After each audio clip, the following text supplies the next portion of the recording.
Find your peace. Start your next adventure. Reconnect with nature. On Dynamic Island. Book your trip today. Yeah. So today Apple held their Far Out event and they released new iPhones, Apple Watches, and AirPods Pro.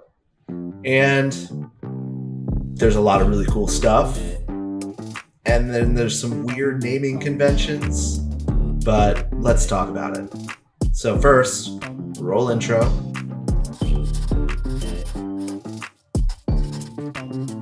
And let's get started. So the event took place at 1 o'clock Eastern time today, and I watched it live and immediately got to writing my notes for this video so that I could have this out today, same day as the phones were announced. Now, I want to talk about what these phones are bringing to the table, and then we'll also address the Apple Watch and the AirPods. So let's go right into the iPhone 14 specs. All right, first off, we got a purple model, and this is in the regular 14 line, which is cool. And there's a new thermal system, but there was no explanation of what that thermal system is. Could be the vapor chamber that I talked about, could not be, we'll see. We also did get the 14 and the 14 Plus. So the Max that we thought was gonna happen with the 14 line didn't happen, but it's the same phone. It's just given a different name from back in the past when we had the 8 Plus, which was the last Plus. But we had 6 Plus, 7 Plus, 8 Plus. And then we got Maxes for a while, and now we're back to Plus for the regular 14 line. Now this isn't gonna be the case with the Pro line, as we'll talk about later. Pro retains Max, because I guess Pro Plus just doesn't roll off the tongue as well, or Pro Max is a more recognized name. But we got a 6.7-inch iPhone 14 Plus. We also got the 815 Bionic chip in this line, just like we thought, and there is a new 12-megapixel larger sensor wide camera, and that's going to have a pixel depth of 1.9 microns, but they did not specify the sensor size. I got to go back and do the math, because between megapixels and the microns, we should be able to figure out how big the sensor is. But that's what we got for now. This new camera will have IBIS and does have a 1.5 maximum aperture. As well, we got a new front cam with true depth and a 1.9 maximum aperture. As well, for the first time, the front camera is going to have autofocus, which is, I guess, great for selfies or any sort of video conferencing or FaceTime. Now, another thing that has changed with the cameras is Deep Fusion. So the Deep Fusion pipeline has changed, and this new version is called the Photonic Engine. That's kind of silly for a name, but it's not the worst in this event. But what's going to be happening here is that the Deep Fusion that happened in photos before, where we'll be analyzing every single pixel and adjusting as needed to make the best photo possible, it's now going to be happening before compression. Previously, the photo would be taken, it would be compressed, and then Deep Fusion would be applied. Now the Deep Fusion is going to be applied before the compression, so you're going to get even more detail out of your pictures. Last thing to talk about with cameras in this line is action mode. So that's going to be additional digital stabilization on top of the regular optical image stabilization. And when you enable action mode, you're going to get the full width of the sensor, but even further stabilized video. They didn't explain what the trade-off is here, because there's no way that it's possible to do this without some sort of trade-off. So we'll have to see once the phones come out what you're losing when you gain this, because it doesn't look like there's going to be a crop, which is the normal place that you would lose some sort of quality when you have an additional digital stabilization. All right, next improvement on these phones is that they are going full eSIM. There will no longer be a SIM card tray. So that's going to make it more secure, so that if your phone got stolen, you can't have the SIM taken out, and going to be easier to switch between carriers. If you want to change your carrier, you just go online and switch the carrier. You don't have to go to the store or wait for them to mail you a SIM. And this could help with international travel as well. If you wanted to switch to a different carrier when you're international, you can easily do that. And you can even have multiple carriers within one phone. So if work wanted to have a work line, they wouldn't have to get you a separate phone necessarily. Instead, they could just have a work line and a personal line, both off of separate eSIMs within the phone. The next couple of features are going to be safety related, and the first one is going to be car crash detection, which we had talked about in my previous video, which was a rumor roundup for this phone. But the way this is going to work is that it's going to have a new accelerometer that's capable of detecting high G-force, and as soon as it detects a major accident, it will start calling emergency services and your emergency contacts. It'll give you a little bit of a delay where you can cancel it in case it was an error or you're okay and you don't need to contact anybody. But it's going to automatically contact people if you don't cancel that emergency contact. The other really cool thing for safety is another thing that we had seen in rumors, which is emergency services via satellite. Now, it is a little bit janky because the way that they did it is that you have to point your phone up at the sky and aim at the satellite, and everything's going to be really delayed, which is expected because satellite technology does take a lot longer and there's a lot less bandwidth. But it is really cool that you're going to be able to do this, and the way that it's going to work is that you're going to start out with some sort of questionnaire. That way you're not trying to type out a ton of information. Instead, you're just going to be pressing some buttons and you'll have options. If the options in the questionnaire don't work out for you, then you'll be able to type things in custom. After you finish the questionnaire, then it'll connect you with the closest emergency services that is related to the emergency you're having. And if that local emergency service can support text messaging, you'll immediately be able to text with that emergency service provider. If not, Apple is going to be setting up their own relay centers where you'll contact them first and they will contact emergency services for you. So, all in all, it's a really good feature to have in case you're really off the grid and get into a spot of trouble and need some help.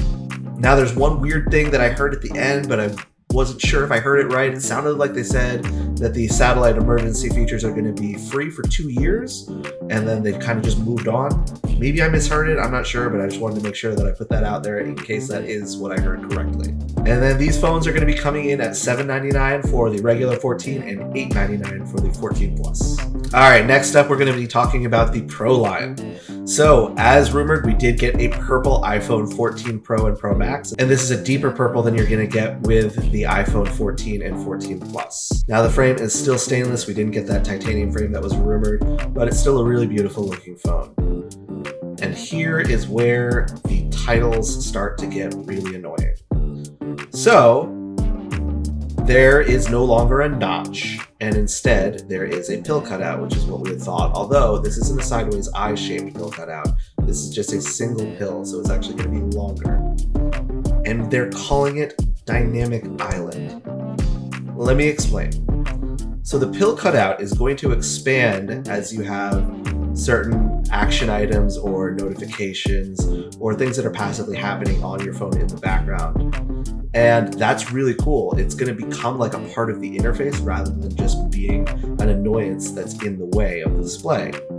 However, I cannot stand that name. But what it is really interesting. So, for example, if you're keeping track of a sports game, you're going to be able to keep the scores up in that Dynamic Island. You can actually have more than one thing going on in Dynamic Island and have it split into two where there's a major one and a minor one, and you can decide which one's going to be bigger and smaller at certain times depending on what you need.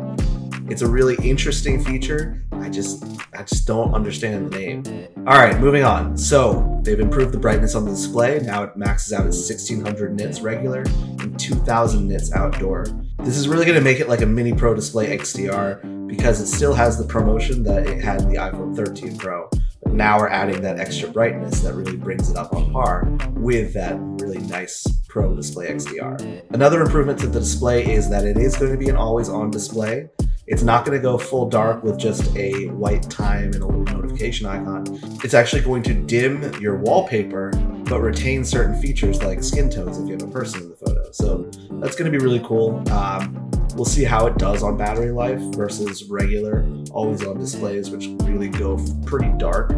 But Apple's pretty good about conserving battery life with things like this, so we'll see. We are getting the A16 Bionic here. They skipped over the A16 altogether and just went straight from A15 Bionic to A16 Bionic.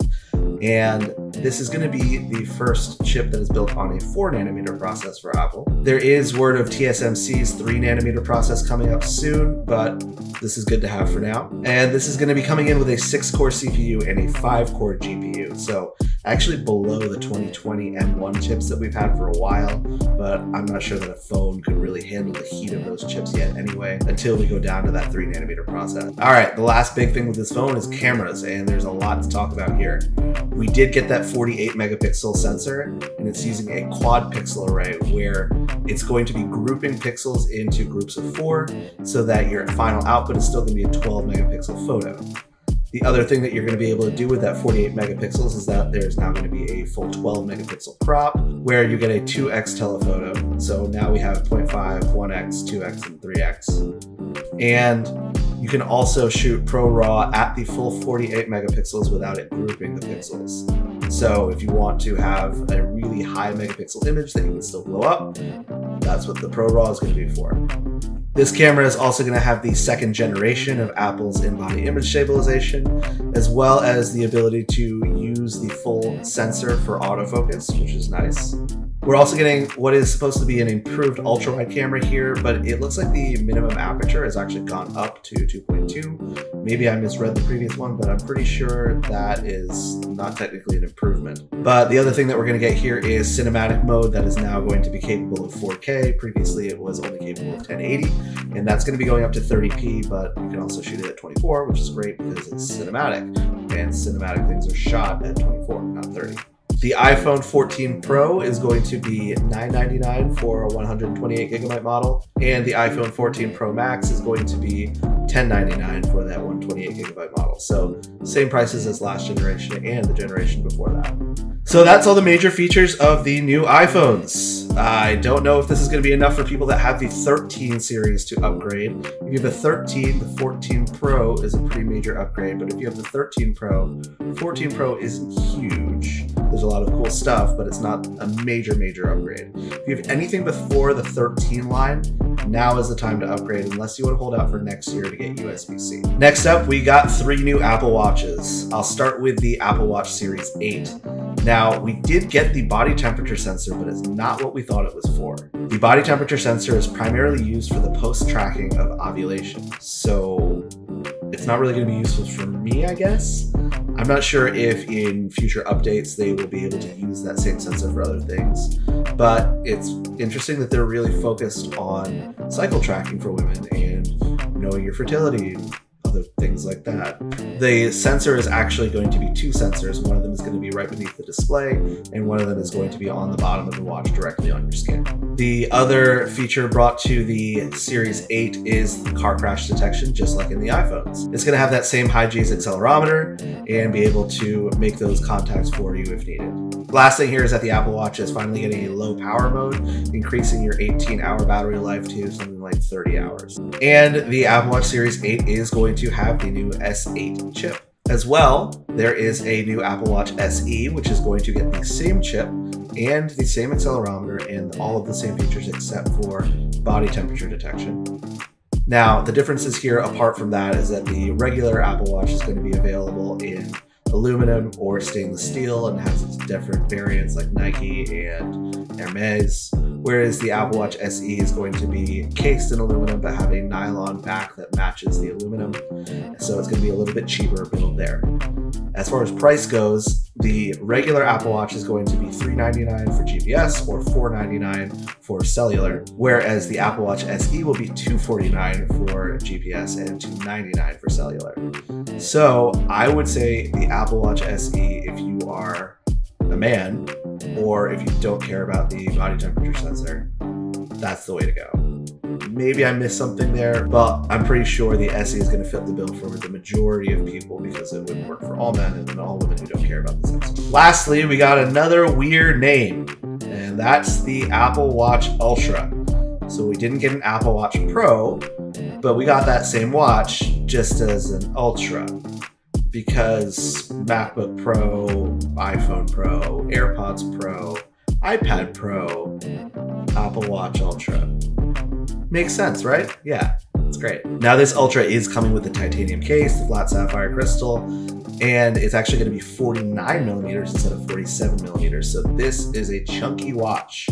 It's going to have a more external primary button as well as a customizable action button, which you could set to start a new lap if you're running or bring up your dive computer if you're diving. I completely missed the dive rating on this. Maybe they didn't say it at all, I'm not sure. But it'd be cool if you could use it as a dive computer. It just depends what the water resistance rating is. All of the Apple Watch Ultras are going to be automatically cellular. There is no GPS only model, but it has far improved GPS over the previous Apple Watches. It has a brand new watch face, which is going to bring most of the info that you would need if you were a really extreme person that requires this watch. It's called Wayfinder. It looks really, really busy, but very useful for people that need it. There's also a night mode, which is going to reduce the amount of light coming out of the watch. And the battery life in this is going to be 30 hours standard, and there's a new mode coming up soon, but they didn't go into it really very much. That's going to give you 60 hours of battery life. As well, there's some new bands for different activities, like a really light band for running, a really rugged band for if you're out hiking, and a silicone band for if you're diving. And the Apple Watch Ultra is going to be coming in at $799. All right, last thing that they announced is the AirPods Pro 2. The AirPods Pro 2 got an improved H2 chip, but retained the old design as far as the AirPods themselves are concerned.